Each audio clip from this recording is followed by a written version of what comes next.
Okay, welcome everybody. Thank you for joining us in the Zera Shimshon. We're in Parshat Shelach, Ois Dalet. We're in the Parsha where Moshe Rabbeinu is now begging, davening to HaKadosh Baruch Hu to save Klal Yisrael. HaKadosh Baruch Hu's, at this point, intention is to wipe out Chas V'Sholom and to not leave anybody over, save Moshe Rabbeinu, and start Klal Yisrael all over again from Moshe Rabbeinu. No 40 years in the Midbar, forget the Midbar, forget anything else. This was HaKadosh Baruch Hu's intention at this point. Moshe Rabbeinu is begging Hashem, davening to Hashem. The crux of his argument is that the Mitzrayim will say, you took Klal Yisrael out of Mitzrayim with force. Means to say, says the Zera Shimshon inside, that if Hashem did not take Klal Yisrael out of Mitzrayim, then the Mitzrayim would not have any tightness. What kind of argument is this? It doesn't make any sense. It's a counterintuitive argument. On the contrary, because Hashem was able to take Klal Yisrael out of Mitzrayim, that shows how great Klal Yisrael is. V'oid amru, says the Zera Shimshon, Shimu ki ata Hashem. The Mitzrayim will say that you are Hashem. V'anancha oimed, and you brought the clouds of glory, danane kaveh, to Klal Yisrael. V'hemisa, and he killed them all out. Nira sheikra pischon peh sheyesh l'Mitzrayim. It seems that Moshe's argument to Hashem to defend Klal Yisrael was that the Egyptians will say, Mipnei shakadosh baruch hu heitiv liYisrael, because Hashem did so many good things for Klal Yisrael.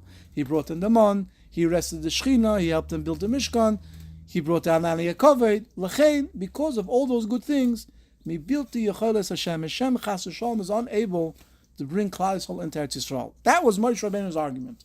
Moshe Rabbeinu's argument was that if you don't save Klal Yisrael and actually bring them into Eretz Yisrael, the Mitzrayim will say Chas v'Shalom, and it will be Kiddush Chilul Hashem.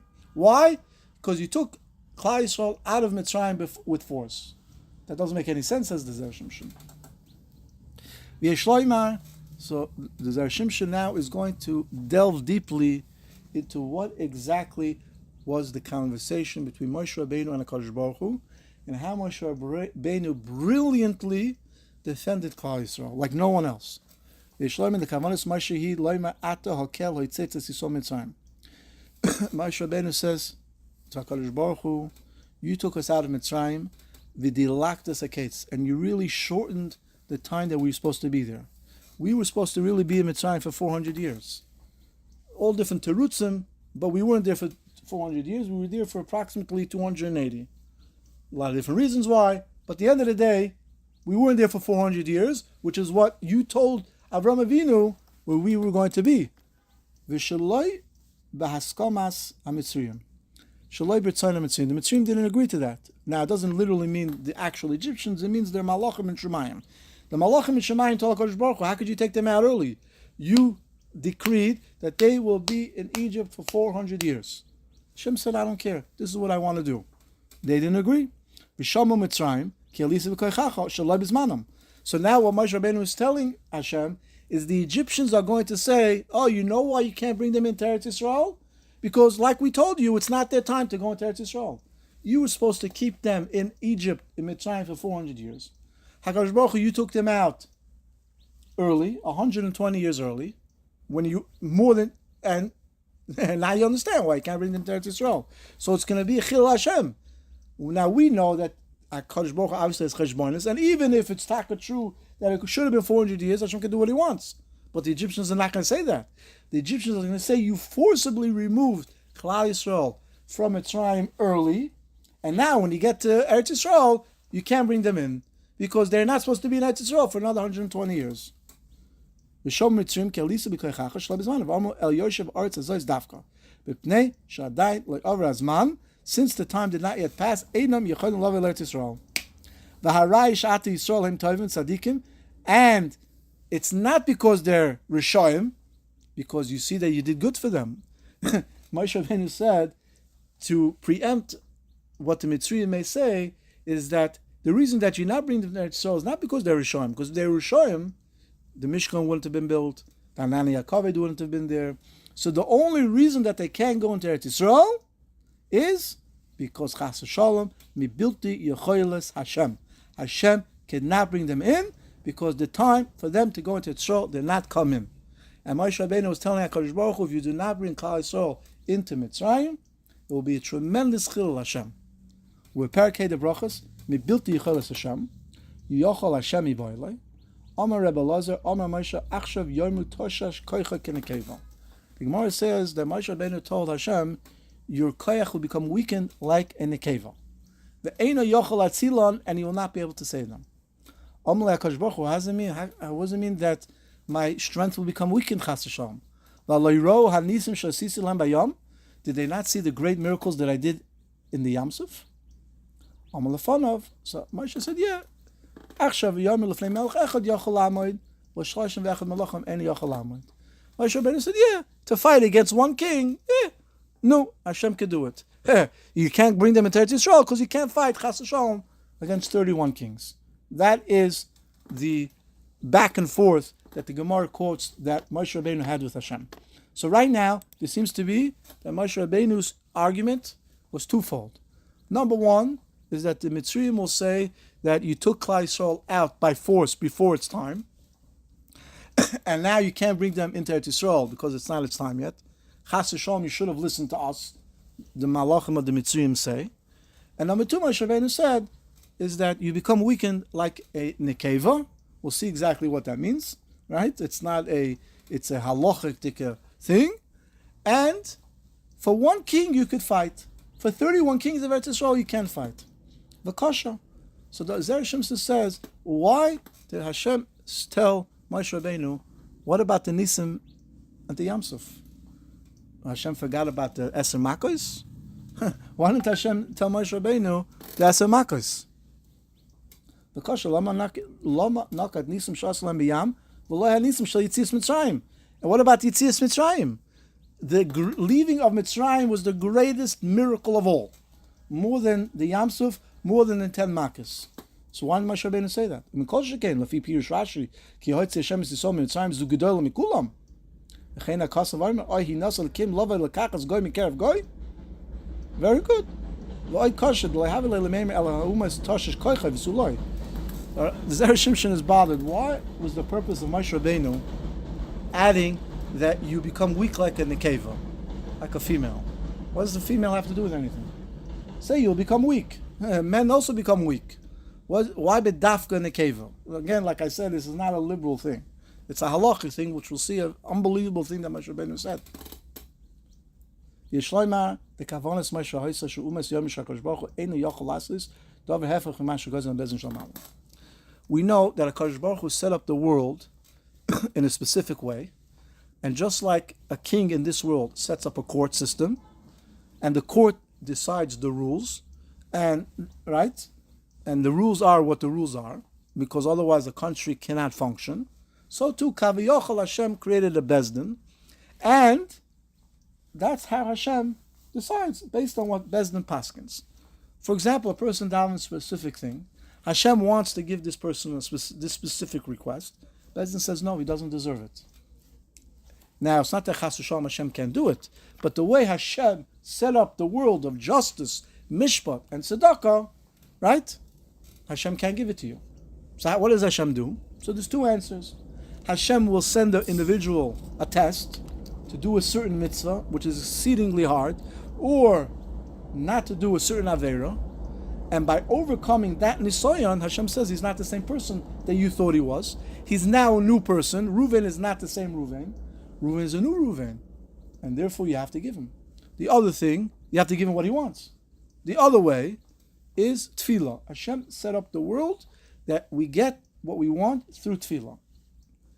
The best way to do it is to request a matnas chinam, a free present. I don't deserve it. I know that I don't deserve it. I'm asking you, HaKadosh Baruch Hu, please give me a matnas chinam. A matnas chinam, the judges is very hard to deny that, because that's already up to the king. That you're not asking based on my own merit. You're talking right. If you look at my own merit, I'm not deserving. I'm asking you to give me a matnas chinam. Therefore, that's the Torah says that, tzaddikim say that, but Hashem set up a system that the Bezdin Shalmaila decides everything. And that's what HaKadosh Baruch Hu was saying. HaKadosh Baruch Hu was saying, yeah, but the king himself set up the court. So who's greater, the king who set up the court or the court itself? So says Moshe Rabbeinu, we see by a lady cannot be a judge. The Torah does not allow her to be a judge. Yet she has the ability to appoint judges. Right? We know that Dvorah, who was the Shoifetes, could not judge Klal Yisrael. But she had the ability to appoint judges. So Kaviyachol, what Moshe Rabbeinu was telling HaKadosh Baruch Hu, you are like a woman who's able to appoint the Bezdin. That's what the Mitzrayim will say. That you are like a woman who's able to appoint Bezdin, but cannot be a Bezdin. So you can't overrule the Bezdin. And you know why Klal Yisrael can't go in? Because you don't have the ability to bring them in, because the time is not coming yet. That was what he was saying. Va'achshav yoimru toshesh koicha kenekeva dafka api shu'atzmai bora bezdin shalmala. Afa pikein eino yochol lahab. So it's hepech kavanosam. So Hashem says, well, wait a minute. You see the nisim that I did at the Yam Suf. In the Yam Suf, Rabbi Chaim says that not everybody agreed to allow the river to split, the Yam Suf to split. Why didn't Hashem say Yitzias Mitzrayim? Because not everybody agreed. So very good. You know why Yitzias Mitzrayim you were able to take them out? Chas v'shalom, the Mitzrayim would say, because the Bezdin allowed you to do it. So Hashem said, yeah, but the Bezdin didn't allow me to split the Yam Suf. We know that the Malachim of the Mitzrayim were very against splitting the Yam Suf, and then they said, even if you're going to split the Yam Suf, don't punish the Mitzrayim. They don't deserve it, and I still did it anyways, right? Says Moshe Rabbeinu, yeah. Because you're the king, for one country, the Bezdin didn't want to argue with you, right? Sometimes the king says, listen, I think we should do this. All his advisors say the opposite. The way the king set up the court is he listens to his advisors. It wasn't a big deal to argue with him, so the advisors decided, listen, let the king do what he wants in this case.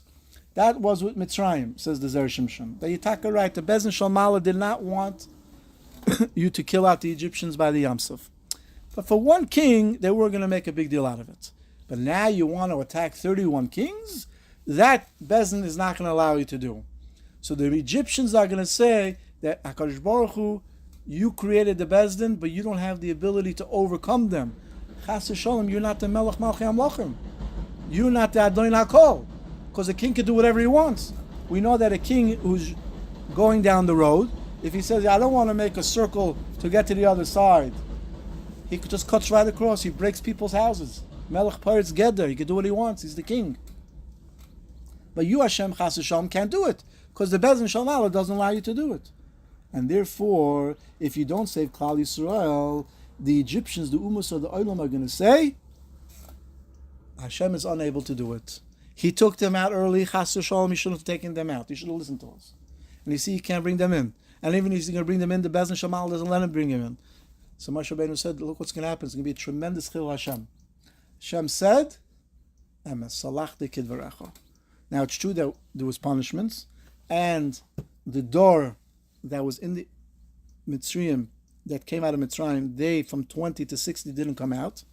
But the younger generation that also left Mitzrayim, anybody below 20 did leave Mitzrayim. There were many people that were below 20 that they were included in this punishment. They were in Mitzrayim, right? Somebody who was 18 years old left Mitzrayim. When he went into Eretz Yisrael 40 years later, he was 58, no problem. So Hashem at the end said to Moshe Rabbeinu, you're right. It will be a much bigger kavod. It will be a tremendous kiddush Hashem if I bring them into Eretz Yisrael. This part of the Chelek can't go in, but other Chelek that did leave Mitzrayim will go in. And that's why Hashem said the famous words, Salachti kidvarecha. And at the end, Hashem did not go through with his plan to destroy the entire Klal Yisrael. Instead, part of the Klal Yisrael was punished, but at the end, Hashem gave us a forgiveness. Moshe Rabbeinu brilliantly defended Klal Yisrael. That was his job, the Raya Mehemna. He protected us. We know that in Megillah, at the time of Purim, it was Moshe Rabbeinu that saved us with Mordechai and Esther. Maybe you will that today Moshe Rabbeinu should save us again. Have a wonderful week.